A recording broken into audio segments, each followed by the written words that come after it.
Welcome to the Sacred Awareness Podcast. I'm your host, Angela Dawn. I'm a quantum healer, transformation coach, mystic, and channel of cosmic consciousness. Allow me to be your guide as we explore topics of metaphysics, consciousness, and just being a human in this expansive time for humanity. There is much to discover, so let's get exploring. But today we're going to talk about archetypes. What are archetypes? Well, in a very simplified definition, they are constructs that are found within the soul. And they're the tools that you use to fulfill your spiritual missions and purposes. Every single person within their soul's constructs will have a particular role that will determine your dominant way of being. And each of these archetypal patterns are actually what assists in your own growth. So I'm going to just share a very simplified explanation of what each of the shared archetypes that all of humanity has. But before we do that, if you find yourself getting triggered by any of the information I'm going to share with you about these shared archetypes, I'm going to invite you to follow that trigger. I have a saying I like to use. We're going to trigger ourselves into mastery, okay? Because those triggers are actually attempting to lead you somewhere. They're not just there for you to look at when you feel like it and ignore the rest of the time. They're not dust bunnies under a couch, okay? They're there for a reason and they want to get your attention. So we're going to start off by talking about the inner child. Now, there are 5 different aspects of the inner child, and you will have all of them present to some degree, but one of them is going to be more dominant in any given moment. And not only that, depending on how they are operating, they actually have the capacity to block each other. I'll show you an example. Your wounded inner child could be so needy that it is actually impossible for the aspect of you that is the magical inner child to manifest their desires creation. So quite a few of these different inner children actually overlap with each other. So it's not necessarily always so easy to just go out and pick out, oh, that's the wounded one. Oh, that's the orphan one. No, we're not going to do that. We're going to acknowledge them though, okay? Because each of them has an important say. And it's time that we just start acknowledging them, okay?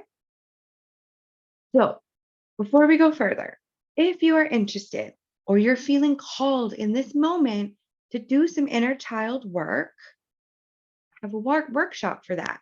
You can find that on my YouTube channel, Sacred Awareness, and it's called Come Create with Your Inner Child. So I do share quite a bit of information about the inner child, as well as it's about an hour long of a workshop.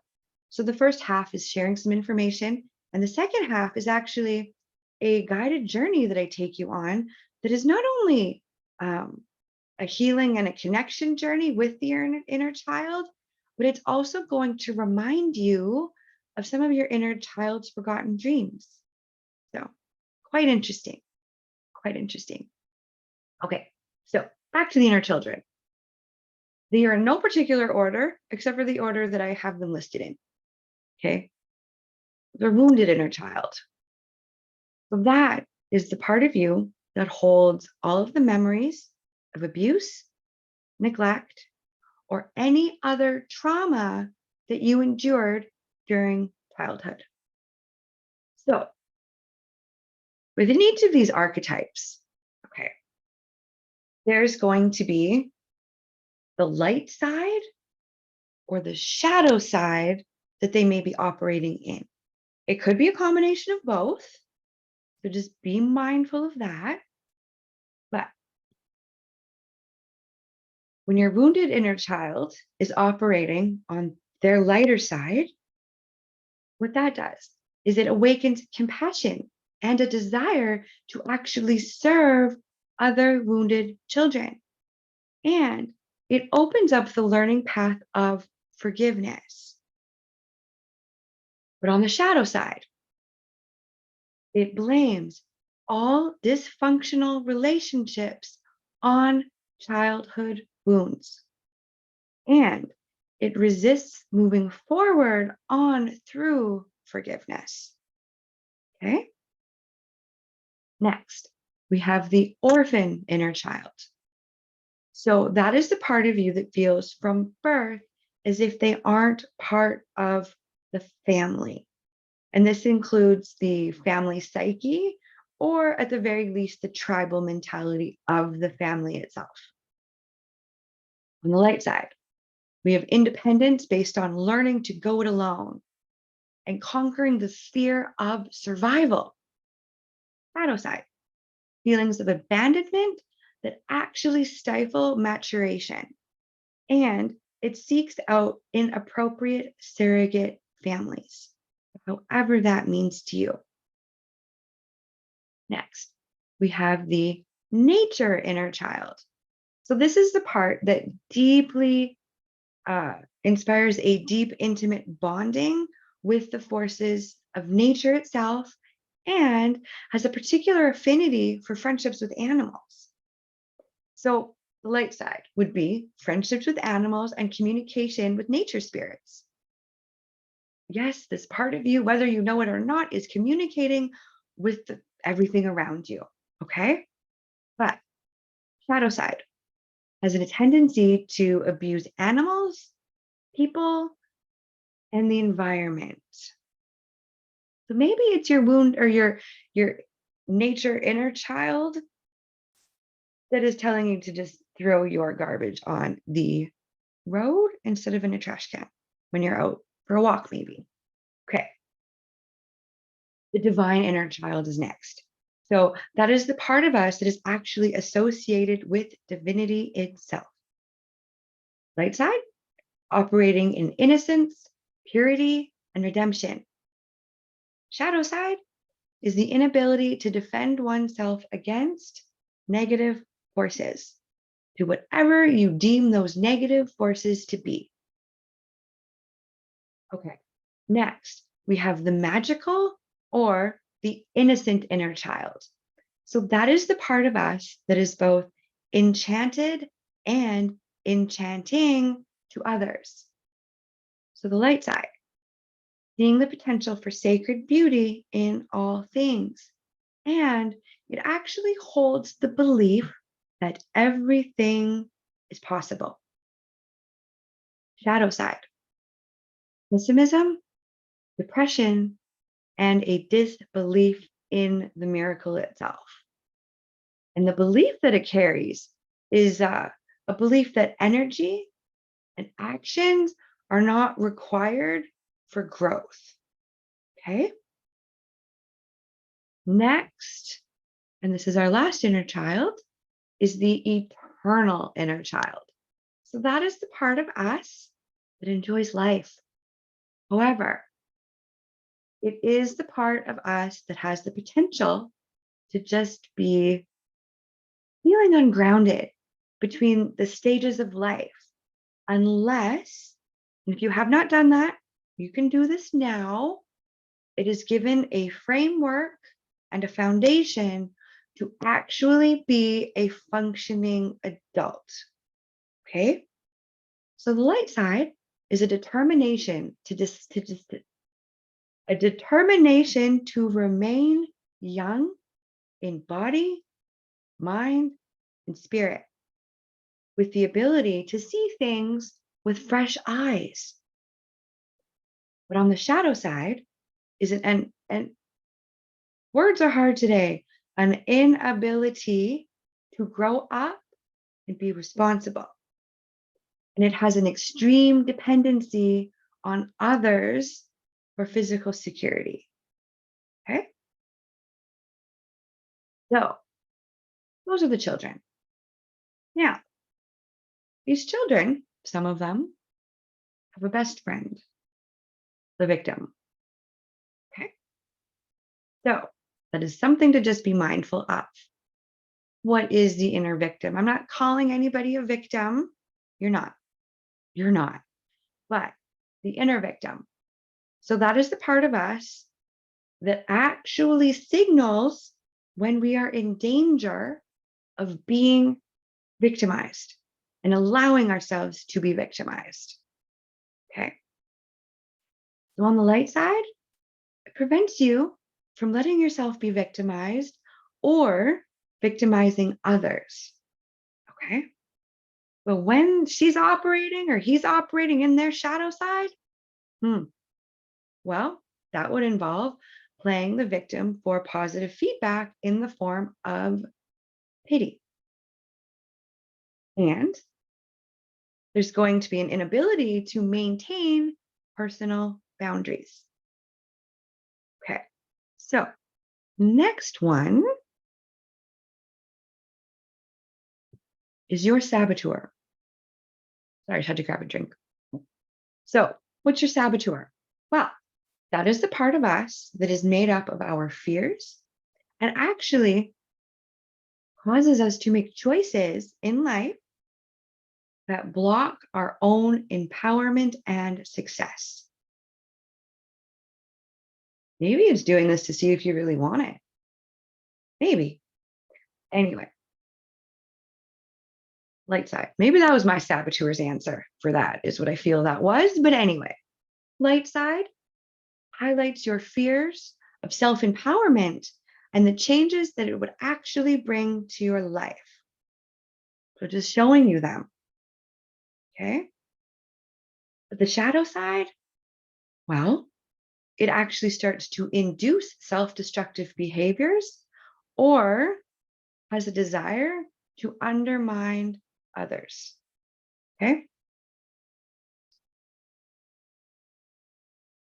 The next one's your prostitute. Okay. This is not about sex. It's not. But it is the part of you that engages in lessons in integrity. Okay. And the sale or negotiation of one's integrity or spirit due to fears of physical or financial survival or for financial gain. Okay. So the light side, well, it accentuates the challenge of survival without negotiating the power of your spirit. Okay. In other words, how are you selling yourself? How are you selling yourself out? Okay. But my prostitute would like to ask yours. Shadow side, though, it places material considerations and security above self improvement. Okay. Now, the last one I'm going to share with you that every single person shares in some way, shape, or form, they are touched by this archetype. There are no exceptions. And if you feel triggered by this archetype, perhaps it's a clue it is operating in its shadow side. And this archetype is the addict. Now, we need to think beyond basic addictions of drugs and alcohol. Okay. You can be addicted to literally anything. You can be addicted to scrolling on your social media. You can be addicted to a person, a behavior, a reaction, whatever it is. Okay. So the light side of the addict, what does it actually do? It helps you recognize and confront your own addictive behaviors. Shadow side, though, it compromises your integrity and your honesty. And it allows for an addictive pattern to actually have authority over your inner spirit, your soul. Okay. So those are all of the shared archetypes that everybody has in common. So, how do you know how you're operating or where you're operating within the constructs of these archetypes? Are you on the shadow side? Are you in the light side? Are you in the middle? Where are you? Well, I'm going to share one of my favorite processes And if we're being honest, in the scope of processes is one of the simpler ones, in my opinion. Inquiry. It will be your best friend within this work. So ask questions, okay? Keep asking questions until you get to the truth. Now, what would happen if you just allowed for a moment your saboteur to be where you find your motivation in the moments that you'd, well, rather be scrolling social media? What would happen if you allowed your victim to inspire your own advocacy?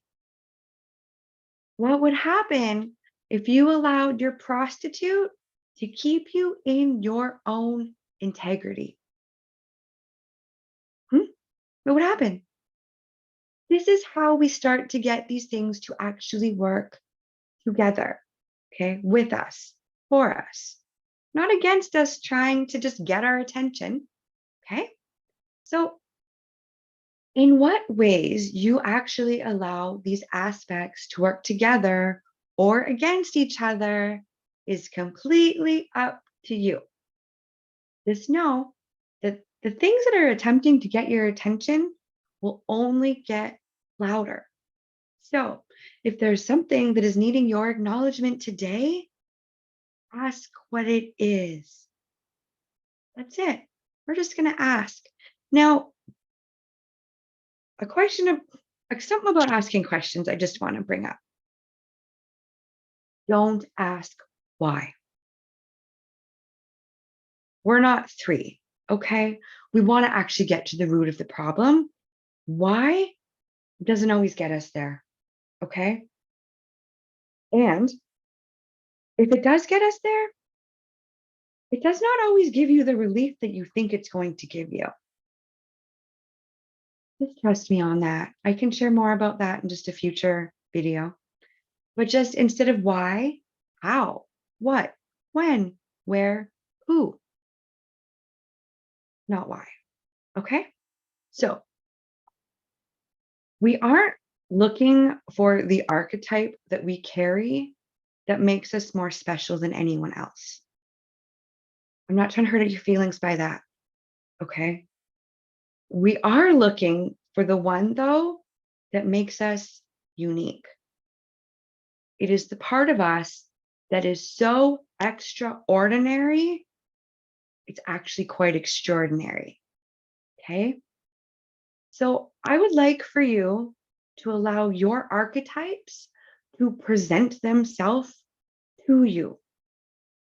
But I don't want you to stop there.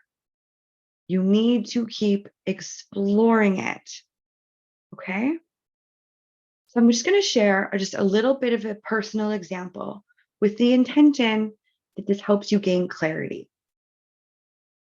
So a couple years ago, year or two, I finally discovered and met one of my main archetypes, the mystic.